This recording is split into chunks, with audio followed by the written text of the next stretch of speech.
Welcome back to the morning show here on the Arise News channel. Joining us now is Ojy Okpe with stories trending around the world. Hello, Ojy. Happy Monday. How was your weekend? Very good, thank you. How are you, Dr. Bati? Lovely color. Thank you. Lovely color. Great Hi, Leila. Good morning. Good How morning. are you? And good morning to you, viewers. We begin What's Trending today with an exciting news under entertainment. Nigerian award-winning Hollywood actor Adewale Agbaje Akinnuoye was in Lagos to premiere his movie Farming.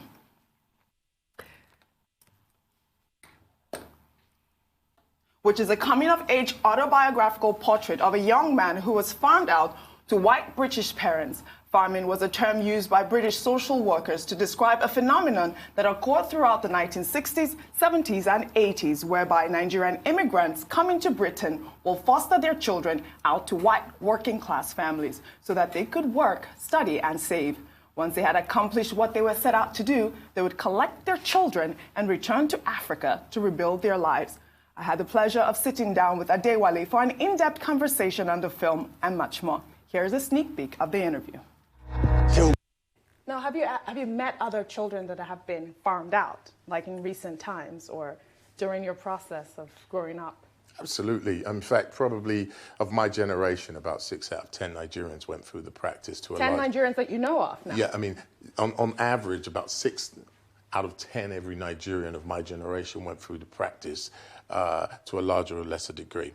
So I've met so many, and in fact, obviously, when I was doing the film, many people started to share their own experience. Yeah, reach out. They were sending photographs, and I was so moved by the outpour that I felt an obligation to honor that in the film. So at the end of the film, there's a mural of all the different photographs of different children in the various parts of England that went through it, and that has continued. Right. You know what I mean? It's still coming out, and I think that's the wonderful thing about the film. It's provided a voice for that forgotten generation and a platform for them to actually start to talk about their experiences. And I was asking you, is it just peculiar to Nigerians, or were there other tribes that were doing this farming process?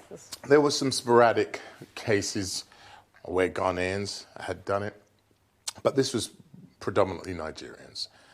This was a Nigerian phenomenon, and it was within our own community. Okay, do you think that anything has really changed right now with the way Nigerian immigrants, their relations with Britain, or the way that they are perceived in Great Britain right now? I mean, this practice was born out of, necessity was the mother of invention in a way. I mean, the immigrants coming to Britain at that time were perceived as an expedient labor force. Right. They would come there, yes, to get an education and work, but to help build the economy. So, and there was this need to sort of survive, work and study, and then give the children an English education and put them with a white foster mother so they could also speak English. So the times were different then. But, my generation became the first black British generation to be born on British soil. So that practice is no longer necessary to a degree because we have a base. There's a generation that are black British. So things have changed in that regard. But in terms of the nation's relationship to its immigrant population, not really, unfortunately. And that was evidenced by just, 18 months ago, the Foreign Secretary had to resign because, the government tried to expel the West Indian pensioners after they'd contributed their lives for 50 years, and they wanted to throw them back out to their country that they hadn't been to. Right. So that, to me, is indicative of the attitude that they have to the immigrant population. This was so deep for me, very moving conversation I had. It's coming out October 25th, so as the movie as well. Well, also our morning show co-host Sheita Atigarin was at the African premiere for the film over the weekend. Let's take a quick look. It's a windy day here in Lagos, but we are out for the premiere of Farming the Movie. Now, this movie has a stellar cast of the likes of Adewale Agbaje, Damson Idris, Kate Beckinsale, and my personal favorite, Genevieve Nnaji. Like I mentioned, it's quite windy, so it's cold, and very soon the guests are going to be arriving, the cast is going to be arriving, and I'm going to be asking them a lot of questions regarding the phenomena that is farming. My name is Sheto Atigari, and I'm your host for the evening. Stay tuned.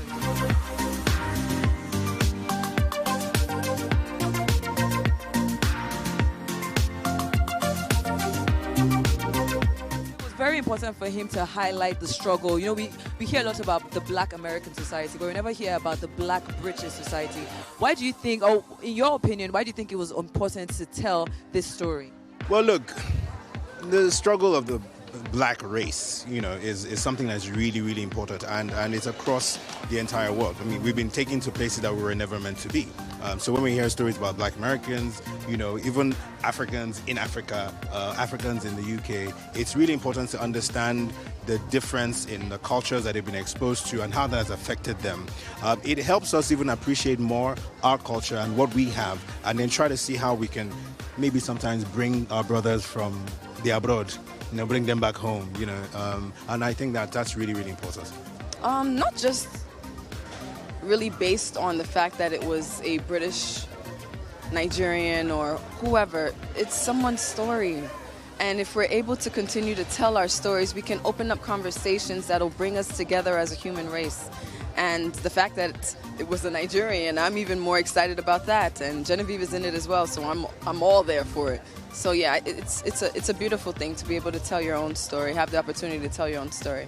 It's so important because I think oftentimes like Black British people's stories go untold, and it's a topic that's I haven't seen on screen been touched on. So it's important that we're, you know, talking about what's going on with the struggles for the diaspora globally. As a filmmaker, as a content creator, you know, as an actor, I think it's very important for us to watch stories like this and see movies like this because number one, it helps us to understand our place as artists, the role of actors, artists, and storytellers in society, especially in our country right now, and also helps us to be more confident in telling stories that are truly, genuinely identical to us and our history.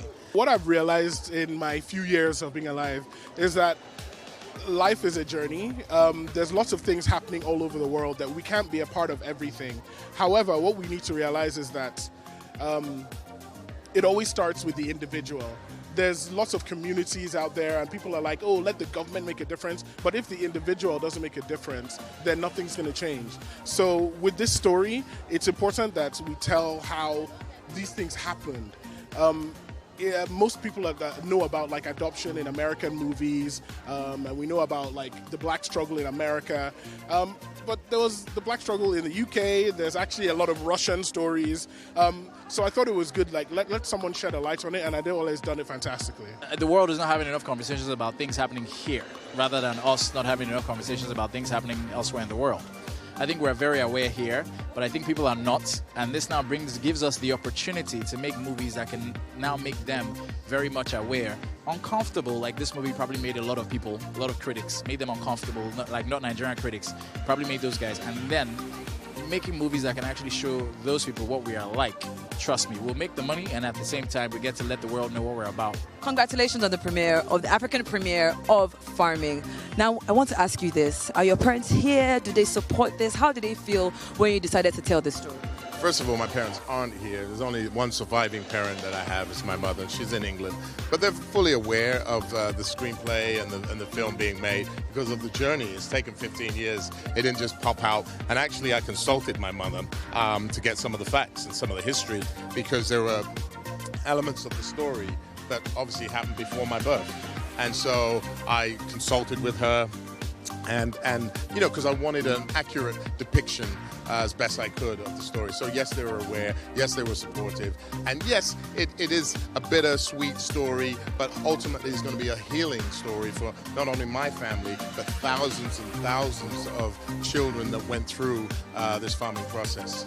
It's been a fantastic night here at the premiere of Farming. And as you heard from the director and the cast himself, Adewale Agbaje, this movie is phenomenal. It's addressing key issues in society as well as telling a very important story. Now, if you haven't watched it, you probably need to get out there and watch it. But until then, my name is Shaitan Atigari for Rise News. Shaitan was fantastic. That was great from Shaitan and from you as well with the interview prior. Well done. I cannot wait to see it. Congratulations to Adewale. Or Triple A. Triple A, that's a good one. Adewale Akninnuoye Agbaje. I mean, this is his directorial debut. Yes. And I look forward to seeing the movie. Yes, I saw it on Friday. Good theme about growing up, about identity, about culture. And it's significantly the story of his own life. Yes, absolutely. Because if you look at his biography, he was also farmed out. And, you know, he had the culture shock. He had a crisis growing up. But he then found himself at the end of the day. But thank you very much, Ojy. Thank you very much, Ojy. We'll see you tomorrow. Thank you, of course.